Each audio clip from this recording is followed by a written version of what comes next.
All right, so three, two, one.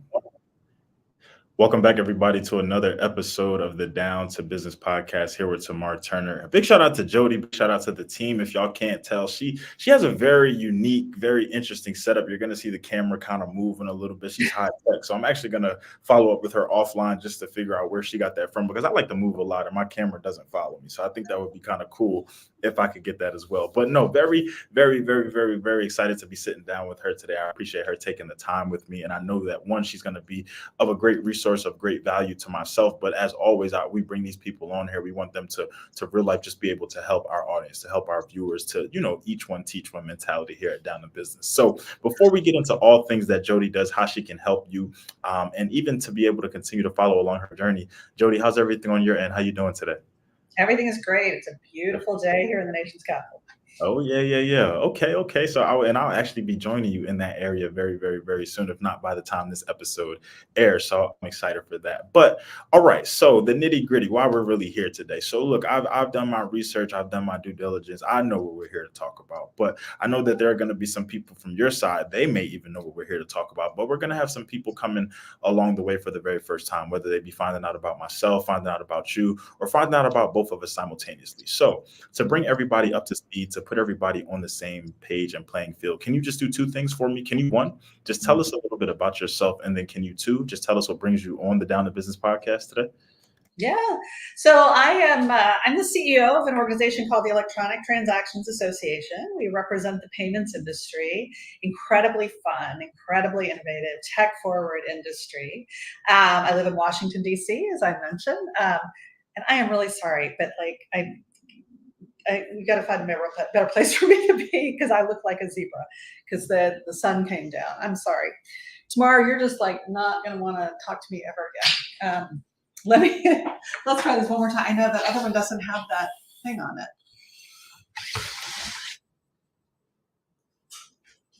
Okay, let's try it. Let's try it back here again. I need you to get the camera on me.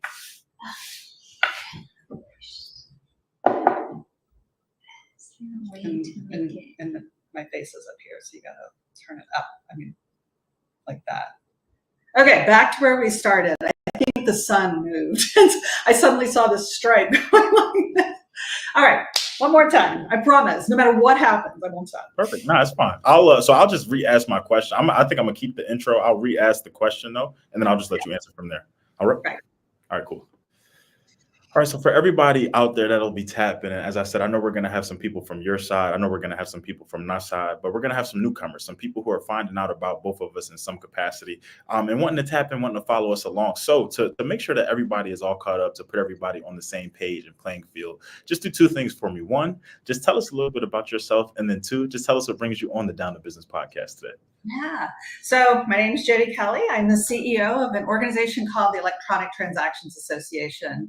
And what that means is that we are a group that represents an industry, and our industry is the payments industry, which is this unbelievably interesting, tech-forward, innovative industry. I'm in Washington, D.C., and that's because we do a lot of public policy work, a lot of work with government, primarily at the federal level, but increasingly at the state level as well.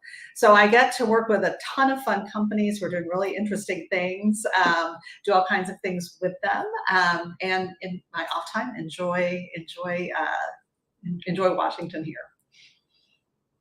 It's definitely a place to be. A lot of sights to see. I do love DC, and especially coming from Philadelphia myself, DC was a lot of times a weekend trip or just on the metro to Union Station real quick and back and forth. So, all right, the payments industry. Wow, to some that may be something that's fun, something that's cool, something that's we need to get paid in some capacity. So depending on your involvement, depending on which side of that spectrum you're in, could depend on your opinion about it per se. But for you, why choose to get involved in this? Why choose to do something?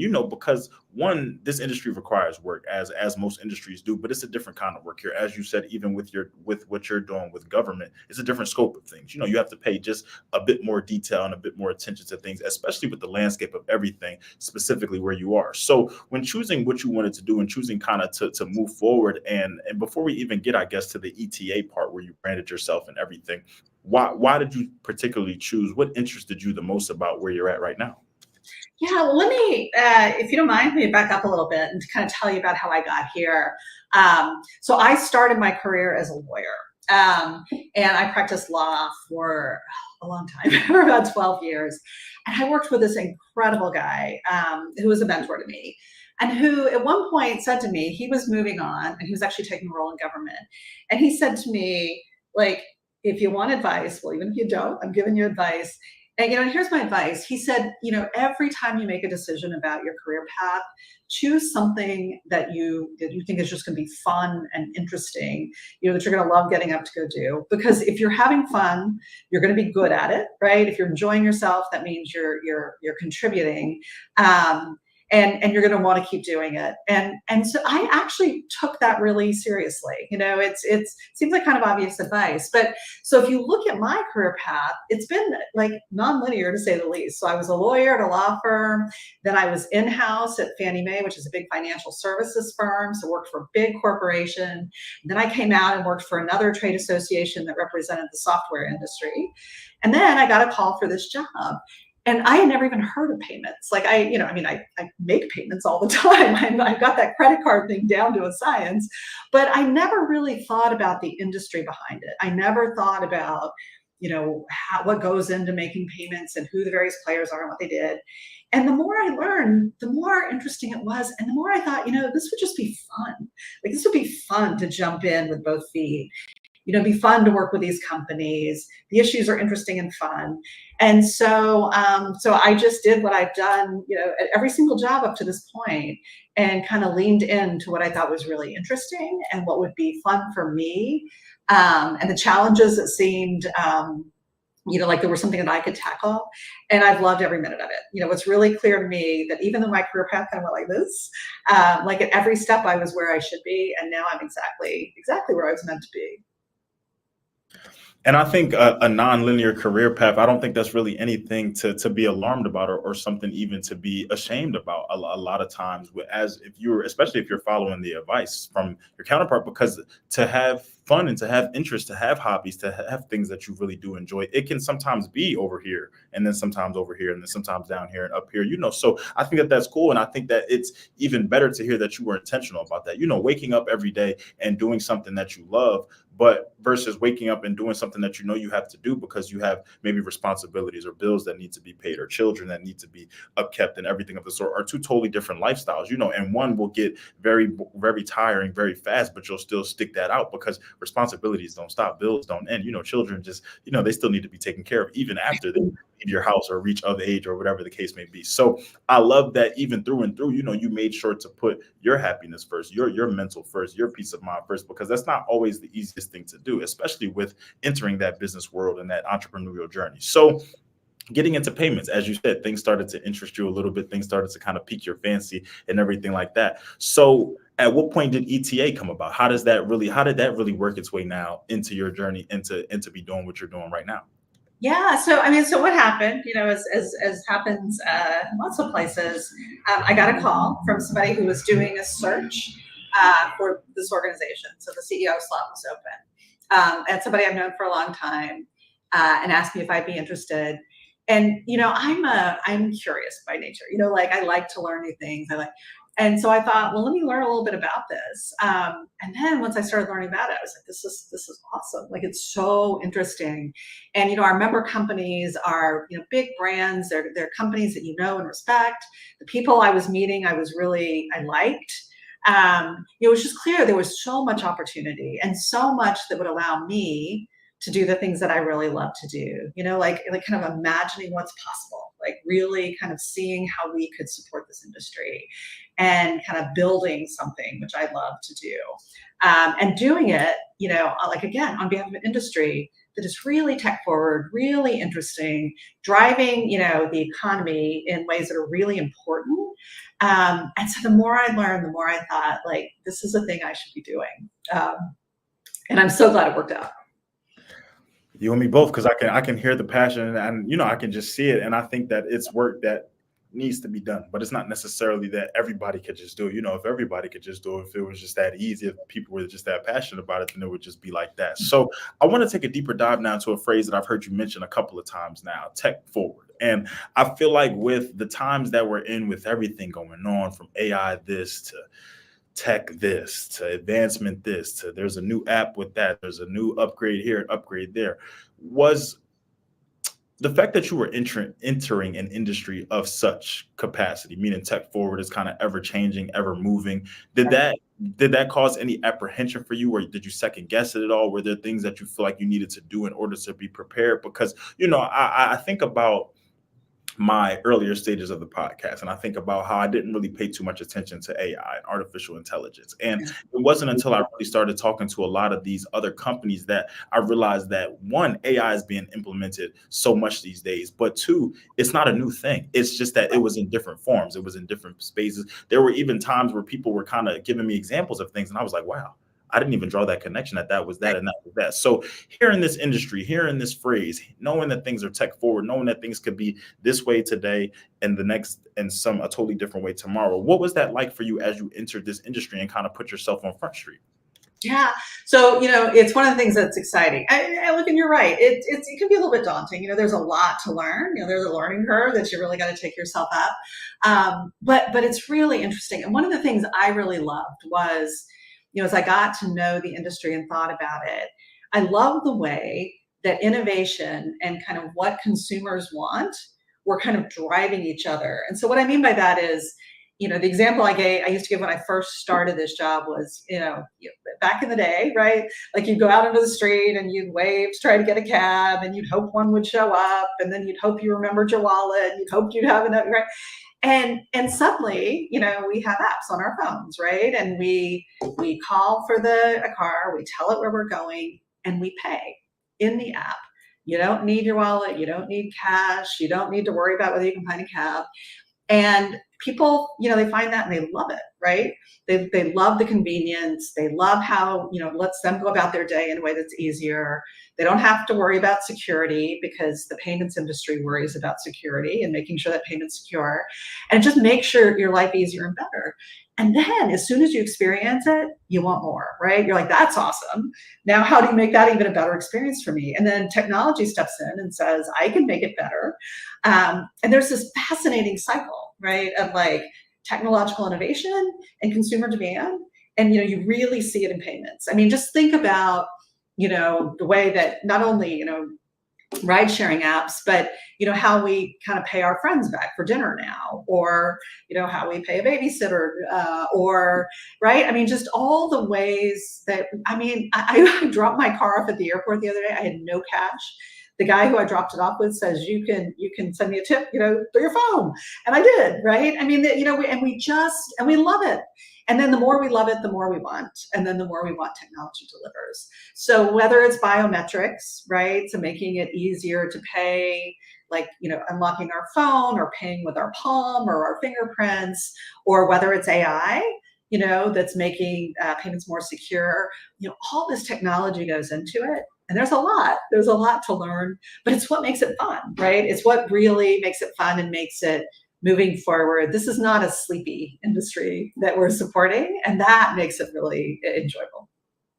I like that. Not a sleepy industry for sure. No, it's definitely something where, if you take a slight nap, or if you turn your head too hard, you definitely miss a lot of things that are kind of going on. It could be here today, going tomorrow. But I love the idea too of a learning curve with an industry too, because I think in a sense, it keeps you on your toes. It keeps you motivated. It keeps that ambition and that drive and just things going as well. So speaking of learning and just along those lines, how do you, because as you said to you, like, when you think about how you started, lawyer, and then you think about kind of where you are now, it didn't necessarily, it wasn't just a straight shot. Most lawyers just don't go and enter payments now in Washington, D.C. and do things like that. So when it came to you embracing this, you kind of understanding this, there were some things that, you probably had to do some research on. You had to probably put some behind the scenes work in just to make sure that you were understanding. Even today, I would make the safe assumption that you're still remaining a student of the game with everything going on, with things change. You don't know it all, but you're quick to realize that, even people around you may not know it all, but somebody knows something you don't know. They know something you don't know. So for people out there like myself, even I'll put myself out there, who really are not familiar with payments. As we said, we can tap, we can make the apps, we can, when things have to get paid or auto pay, those drafts, everything is coming out essentially. But when people kind of come to you and are curious, one, about what ETA does, but specifically what this industry entails, how do you explain that? Yeah. I mean, so I'll tell you how I explain it, but I will tell you, when you explain it to like somebody you're talking to at a cocktail party, or that a friend that you're meeting for lunch, you can get about this deep because it's a really complex industry. But like, right, like this is the industry who like enables the movement of money. Right. I mean, that at its core, that's what it is, right? If I'm giving money from me to you, it's the industry that enables it. If I'm in a store buying a pair of shoes, it's the industry that allows the merchant to get paid, so they give me my shoes, right? The same at the grocery store, the same at a restaurant, the same, right? Like that, it is the industry that enables the movement of money in all different ways, right? Credit cards, debit cards, all the apps on your phone. Every day there's more ways to do it, but at its core, that's what it is. I think what makes it such a fun industry to be part of is how much goes into that. When you realize all the players involved, the card networks and banks and people in between and security firms, there's so many entities that go in to, when you tap your card and you get an approval, like literally in a second, like if, what goes into that, making sure that they're confident you're who you say you are, that you're authorized to use a card, that there are funds available. There's so much behind it. But at its core, for most people, they don't have to think about that, right? All they have to know is that, like, if you need to get money from here to there, we're going to help you do it. And I think about these apps that we use, from your Cash Apps, your Venmos, your PayPals, everything of the sort like that. We really do adopt that. It really just needs to be this easy. If I want to Zelle, even, if I want to, because these are even some of the things that I was getting introduced to. I hadn't used Zelle until this year, or maybe last year, y'all. So maybe I'm a little late myself too, but I'm learning. We're moving, we're grooving. But no, it's always very interesting, just the ease at which we expect these things to work, and we expect these things to kind of function for us and just make it happen. But we don't know, as you said, so many things that go on behind the scenes or behind closed doors, or what's really working. Or as you said, the players who is truly involved in here to make sure that your money gets from this bank account to so-and-so's wallet. So even with this industry, I think about everything that it encompasses, what we can see, what we can't see, and even what you're explaining here today. Is there anything for consumers? Is there anything even for clients, for people who you're working with? Is there anything to be concerned with? Is there anything to be, because I feel like across the multitude of industries that we talk to, there have been some that have been here today, gone tomorrow. There have been some that have undergone some changes. There have been some that, there was with the big AI rollout, everybody was kind of worried about, oh, is my job going to be here in 5 years? Oh, am I still going to be able to do this? Oh, are we getting replaced? Oh, what are the banks doing? Oh, the dollar seems to be getting weaker, everything of the sort like that. So with what you're doing, have you even noticed when people kind of come to you, whether it be your clientele, whether it just be genuine curiosity, are people kind of nervous about certain things? Are there even maybe misconceptions out there around kind of what's happening, what's going on, and what role you guys are playing in it all? Yeah, I mean, I guess this is what I would say when I think about consumers and payments, and what I think they should be concerned about, and that's us, right? All of us, we're all consumers. I guess the biggest thing I would say is it's a function of the fact that where there's money involved, there's always going to be kind of bad people trying to get the money, and good people trying to keep bad people from doing it. And one thing I think consumers need to be really conscious of is the way in which they're spending money, and it doesn't make sense in the context, right? So if I'm buying something in a store and I use a credit or debit card, I know that, like, if there's any kind of fraud, I'm protected. I know if the thing falls apart before I get it home, I can charge back, right? Like, there's protections that come with that. Credit card is not going to be probably the thing that I use if you and I split lunch and you pay for it and I'm paying you back. I won't use a credit or debit card there. But there are these peer-to-peer apps, right, that make perfect sense for that. I know you, I know what it's for, I can send it to you. There's a lot of fraud, though. People calling people suggesting all kinds of things, right? Like that, that they're calling from the IRS, or that their child needs help. And people send money on those apps, And that's a different kind of payment. And it's be really hard and maybe not possible to get it back, right? So I think people just need to be wise as consumers, understand when you have kind of a wide range of choice that all these options have things that they're most suitable for. And so really be educated and think about how you're going about your day, because whatever it is, there's a solution for you. But understanding the difference, I think, is important. Being cognizant for sure. You have to realize, as you said, what makes sense, what the situation, reading the room almost in a sense, and just recognizing what would be diligent here versus what would be not so diligent here. Because yes, I've read emails, I've gotten letters in the mail, phone calls that look identical, that look very real, that literally almost mirror something that if you don't read a word correctly, or if the website looks off a little bit to you, if you just, me as a communication major, me as someone who sends emails, journalism, everything like that, I pay a lot of attention to grammar and writing. And the minute something don't make sense, the minute capitalization is off or something is not right or anything like that, that's the red flags for me. But for people who are just reading things through, and sometimes, as you said, you get that email and everything just looks to be good. Well, you didn't recognize that they capitalized a random letter in the email address, or you didn't recognize that this big company is emailing you from a Yahoo account or something like that. So sometimes it's just little things that all of us, until you've kind of seen the trial and errors, until you've been through so many different periods and different things, you don't even realize that there are different schemes and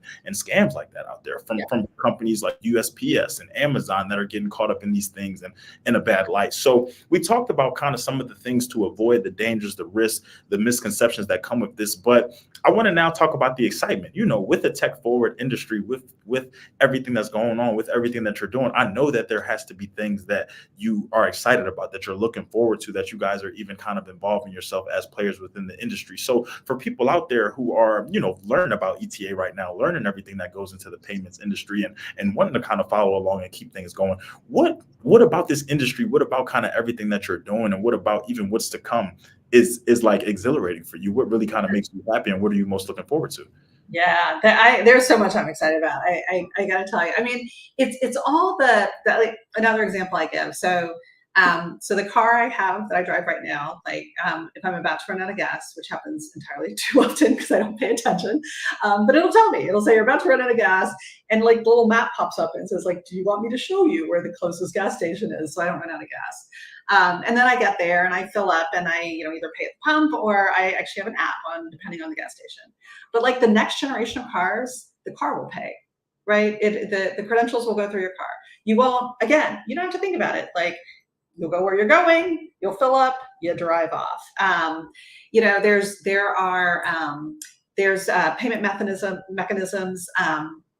Like if you run out of detergent in your laundry machine, it orders the detergent and pays for you. And so it just shows up, right? There's just so much that is very cool that makes our lives easier and more simple. We're so busy. We're all so busy, and we're all running in a million directions. Anything that can make it easier and simpler while keeping it secure is a positive. And again, biometrics, AI. I mean, to your point, the bad guys are using it. Pretty soon, they're not going to capitalize that thing that you cut.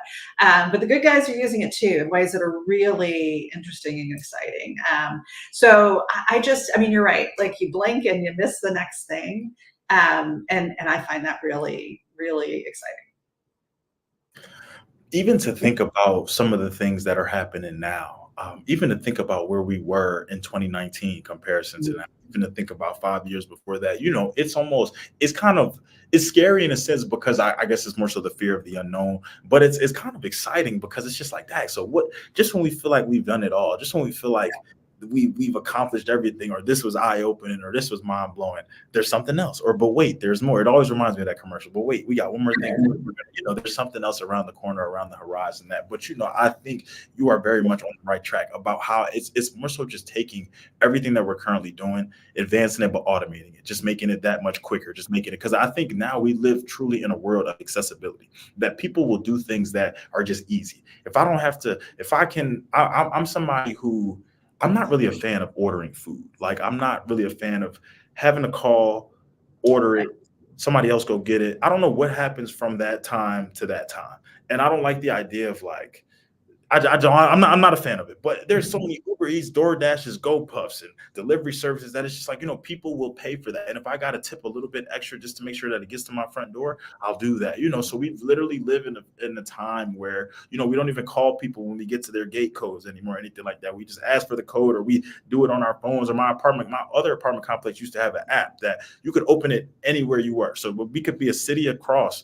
Somebody tell us they're there. So it's just so crazy now how things are just advanced and the role that technology is playing in it all. But as you said, there are those people who want to take advantage of it and use it for their own agendas and what they do. But there are companies like yourselves who are really implementing it and making sure that it's of use to the clientele. It's of use to, progress and everything. So as I could imagine, ETA is not the only player within this space, but I could imagine that ETA is very much a unique and prominent player in the space. So for people who are not really familiar with ETA, for people who don't even remember what the acronym stands for, as you told us at the beginning of the episode, I'm quizzing y'all, I'm listening to everything. But for those people who are not really too familiar with ETA and what it all encompasses and what you all do, what does it look like when it comes to working with ETA? I know that right now you guys said that, and you specifically are very much based within government and making sure that things are taken care of in that realm. But what can an experience look like when it comes to ETA? Is this like, are these like consultations? Are these like meetings? Are these things where you guys really have to, quarterly analysis? What does it really look like when we sit down to work with ETA from a company perspective? Yeah. So, you look at our member companies or payments companies who work with us, there are different things we do. So we do a lot of, as you said, government relations, working with governments. And that means really understanding the industry, right? Understanding how public policy could affect the industry. AI is a great example, right? Like the government right now, both at the federal and state level, are talking about regulating AI. We are in there talking to policymakers every day about what our industry does, what it doesn't do with AI. As you said, AI has been deployed for a long time, right? I mean, in the payments industry for decades, we've used machine learning to help fight fraud. That's a good thing, right? You don't want the government to get in the way of that. But so there's a big educational function with the government, just really making policymakers understand like who we are, what we do, how we do it, and what we can do to work together to get good policy that kind of enables that innovation, but also protects consumers, right? I mean, without consumer trust, you have no payments. And so, we have the same goals there. We also work in the states, and the states are really busy right now, sort of kind of doing a similar thing. But we do a lot of other things too. We have educational courses because it's a complicated industry. And so for people who are entering it or who just want to know more about it, you can learn about it starting at 101 and then kind of moving up from there. We do things that help our members comply with laws. We have a conference coming up, because it's a very highly regulated. Again, you're dealing with money, so of course it's highly regulated, and the industry wants to get it right, and we want to help them. We do events. We bring people together. Kind of to learn and network. We're going to be in Florida next week for one of our events. So we do a lot, engaging with the industry, with member companies, just to kind of help advance it, to move it forward. And when I talked about all the possibilities, there's so much more we can do. And that we continue to do. It's really exciting and fun. The part that stood out the most to me about that was the education piece. Oftentimes as an expert within the industry, it can be overwhelming when translating that information to the novices and the beginners and the people who are just not well versed or know nothing of it but need the services. And oftentimes, it's almost like what they say about women in mechanics. It's like when you go to the mechanic, sometimes if you're not really that expert or if you don't have that trusted figure with you, a lot of times you could feel slighted. Or it's nothing like those stories of sometimes I talk to some of my friends and I'm just like, well, Dad, you let him get you for that, and that, when all you needed was that. But he said that sounded good. But, because I've even been guilty of it sometimes. They start pulling stuff out, or they start opening the hood and all these noises start coming about and they telling you this. And, to me, I throw my hands up and I say, okay, do it. But now I start asking questions like, hey, well, is my car still going to operate without, because before I got here, I just thought this was a routine oil change. I thought my car was good and everything. But I say all of that to ultimately say that oftentimes an expert can truly make you feel like it can almost make you feel demeaned in a sense, or degraded, or not necessarily come off that way, because they're just kind of the end all be all. It's my way or the highway type. And I've worked with a lot of companies who have made me feel that way. This is not necessarily something that I'm an expert on, but I need your services in some capacity. And instead of sometimes being willing to break those questions down, take that time to really spend that 101, as you said, that breakdown. It almost reminds me of those books, So and So for Dummies. Where it's from page one, it literally broke down everything to you at sometimes like a grade school level. And it was just, it was what was needed. My YouTube universities, my Google gurus, everything like that, but oftentimes there can be some people who know they are the top dogs, and they will do anything in their power to kind of just keep that and not really care about the ladder. But with y'all, we know that ETA is prominent. We know that you guys are the top dogs within the industry, but that's not going to stop us from making sure that our clients are in the know. We're not here to, sugarcoat. We're not here to hide anything or make you feel like you're in the dark. We're not here ultimately to sell you. And the biggest thing that I love about the companies that I talk to is that they're not on here to make a sale. I can't tell you the last time somebody came on here, gave me a price, gave me something. We're advertising something at the bottom. These are companies, these are people who are real life passionate about what they do, love what they do, but also want others to feel the same way. We want you to come in here not knowing a thing about payments or the industry at all, but by the time we wrap this up, or by the time you're finished with us, you will feel confident. You'll be okay. You may even be able to get on the podcast and explain some things to us. But I love that, because it's not something that's always offered, and it's not something that's diligently sought after, because with the education, with everything that y'all are doing, it still is up to the people. It still is up to those companies and those people to do their due diligence and to take advantage of things and to make sure they're asking those necessary questions, because you can't say, hey, we put everything in front of you.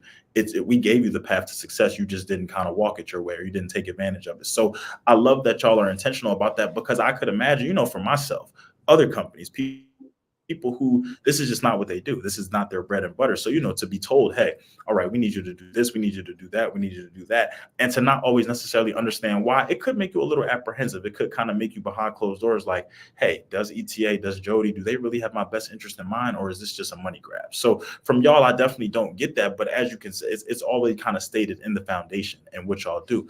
And so I absolutely love that. So with ETA specifically, and how you're set up right now in Washington, D.C., to do what you do, does it require, could you essentially just come down to Florida and do what you do exactly the same way, like work within the government and do all of that? Would you have to I almost think about, as you are with a lawyer, or an agent, in order to practice different places or in different spaces, you kind of need different certifications, different tests, different rules, and everything like that. So does the payment industry, or does payments specifically within the government realm, or even just payments in general, does it differ as you move from state to state or location to location?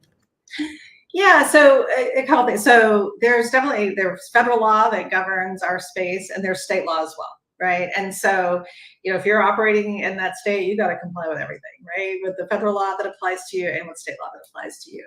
And so in the work that we do, trying to make sure those laws are thoughtful and that they are kind of tailored in a way that makes sense for the industry, so that we can be, to your point, like that trusted expert, the one that really is explaining in a way that is kind of thoughtful and right down the middle about, what makes good policy. We have to operate both at the federal level here in DC, which is why we're here. Congress is here, the executive branch agencies are here. There's just a lot going on here. But we also operate in the states, and a lot of times we'll work with people in the states. Because you're right, Florida is different than DC, and that's different, than Arkansas, and that's different than West Virginia. So we want to make sure that we're being responsive to what's going on in that state. And so we do everything, we get up to speed and we learn, we grow to understand what's happening in the states, but we also frequently work with people who are on the ground. Because they know it in a way that you can only know it if you're enmeshed in it. Sometimes you got to be in the trenches, as you say. You got to be right there, feet on land. So no, I love to hear that. No, but as you spoke to, with anything, one, you have to make sure you're complying with where you are and what's going on, but also two, you have to. That's another testament of being a student of the game. And recognizing that, while the industry itself is changing, while the advancements and technologicals are changing, okay, well, there could be laws right now being adopted in Florida that I need to stay up on. just in case. There could be laws or things happening within this space that I need to make sure that I'm well aware of, that I'm always reading for. So, it always goes to show that within any industry, even when you feel like you're ahead of that curve, or even when you feel like you just got enough, there's always going to be something that's, as you said, as long as you're not in a sleeping industry. So I think, as long as we continue to move forward, as you said, propel, progress with this industry, as long as new advancements are coming about, as long as new things are happening, as long as money is being sent, everything of the sort, I feel like this ball is going to keep rolling for sure. So, all right. I know that now we're going to have, well, I guess I want to be a little bit nosy. So with what you do, with everything that you kind of have been doing, is this where you want to be? I know that you love everything that you have going on. I know that you specifically even love who you're helping, who you're serving, who you're being a voice and a resource for. Is there anything else left for Jodie within this industry? Do you kind of want to branch off and do it? Because we already know that you haven't followed the linear route. I love that. So sometimes we could be over here today, we could be over here tomorrow, but for you, for everything that you've done, for the experiences that you've been able to amass, people you've been able to talk to, testimonials, everything of the sort, is there more to this that you want to do, that you want to accomplish, that you want to kind of dive into and are curious about, or is this where you want to be right now within ETA? Well, I think the answer is yes to both. So, here's what I mean by that. Look, I am right where I want to be, right? I am so privileged to lead this great organization. We have an amazing team. We're doing great things. We have members who are effectively, our customers, our clients, who are fabulous, who are supportive. It's all goodness, right? It's a great industry, great people. It's hard to imagine it getting much better than that. But if the question is there more you want to do? The answer is absolutely, right? But absolutely. We are positioning ourselves. We came out of COVID, thank goodness, kind of got our feet back under us, and we're positioning ourselves to do more and more for our members every day. And we're actually right now in the middle of building, our plan for next year. And so I will never sit still. It's just not my nature, right? It's not my DNA. So is there more I want to do? 100%. But do I love what I'm doing and who I'm doing it for? 100%.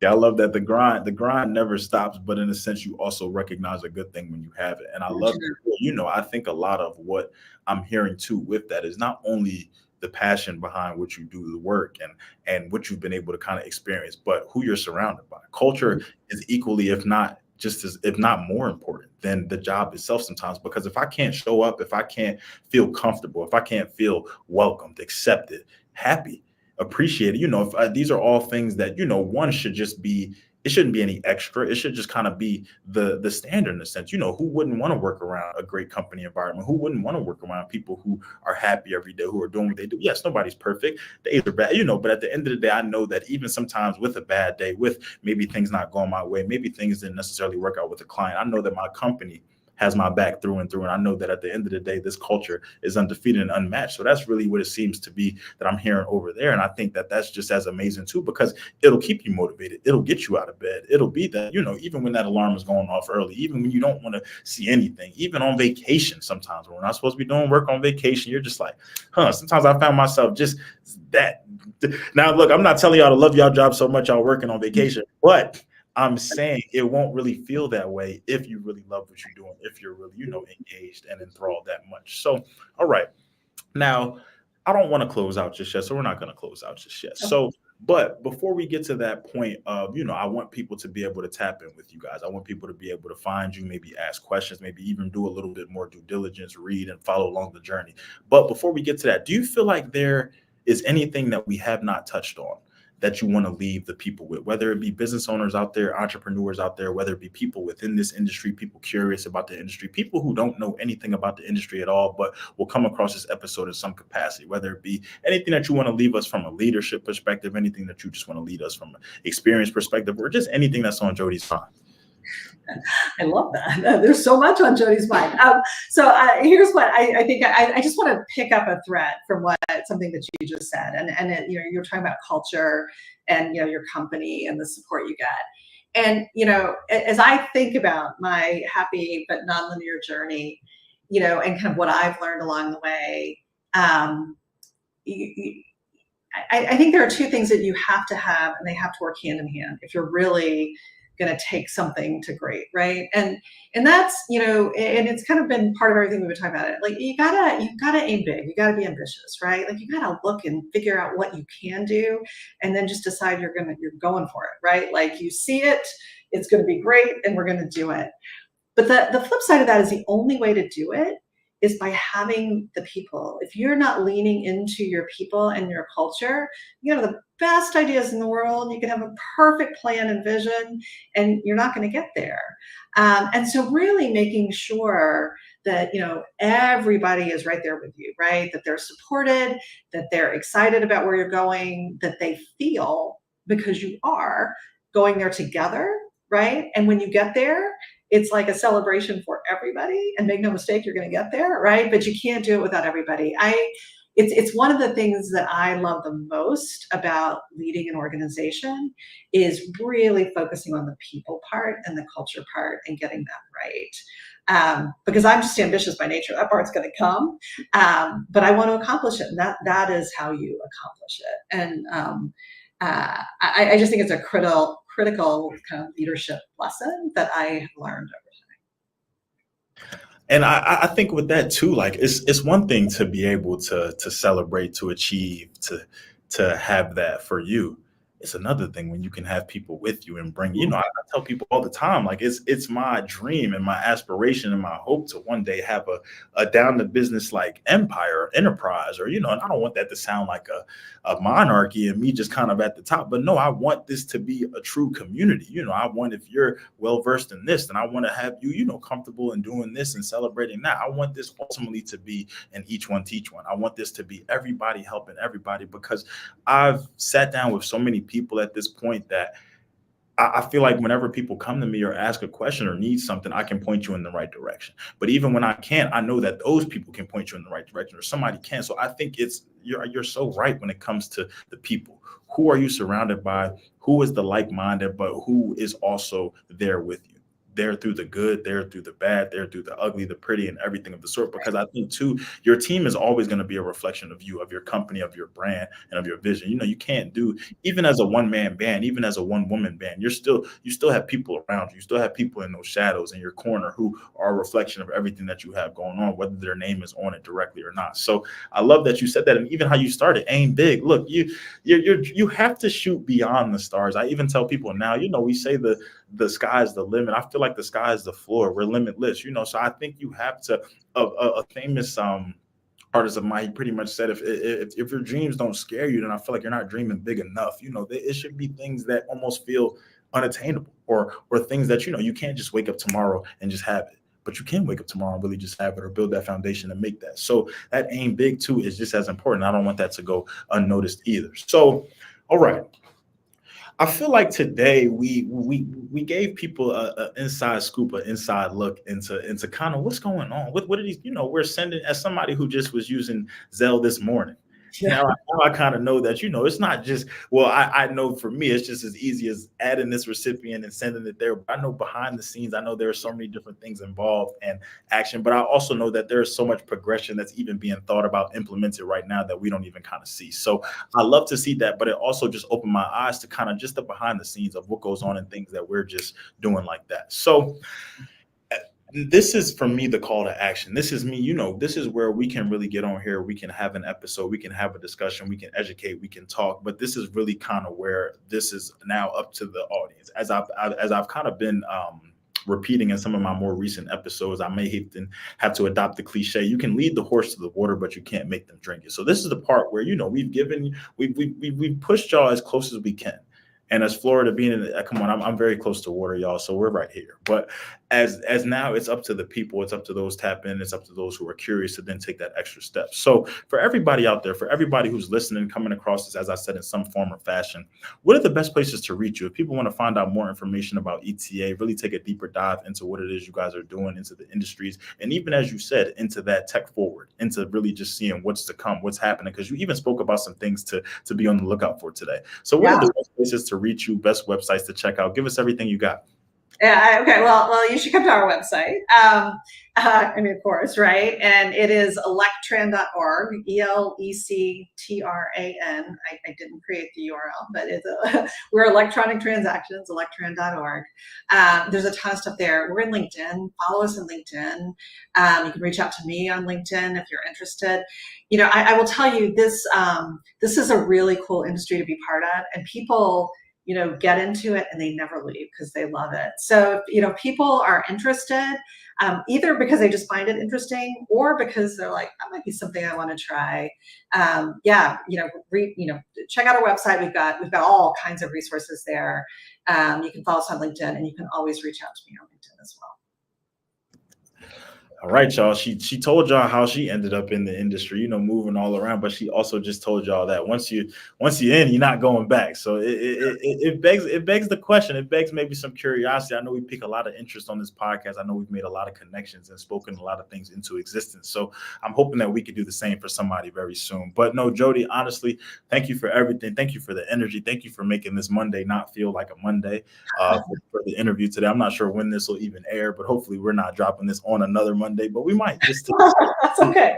People stays up just the same. But no, one, two, just thank you for the diligence, everything that you did. One, to get connected with me and making this happen. But two, just really taking the time today to give us some insight, to really let us know kind of what's not, what people may think, but what really is going on. And three, thank you just for the work that you are doing. You know, I may not be affiliated with the government in any capacity, but I know what you're doing is needed. I know what you're doing is important. I know what you're doing is truly making a difference. And as I said, the education piece alone spoke to me. And that's something that is much needed. And I'm really hoping and praying that my audience taps in with you in some capacity. But if not, I'm tapped in. So I'm here. I will ask all the questions. I will pick all the brains that I need to, and here to show all the love and support. But to everyone who continuously taps in with us, whether you popped in with us today on Facebook, LinkedIn, YouTube, Instagram, it's a lot of things we got to keep up with, y'all. So thank y'all for just continuously showing love, for making things happen. I love y'all. This has been another episode of the Down to Business podcast. Here with Tamar Turner.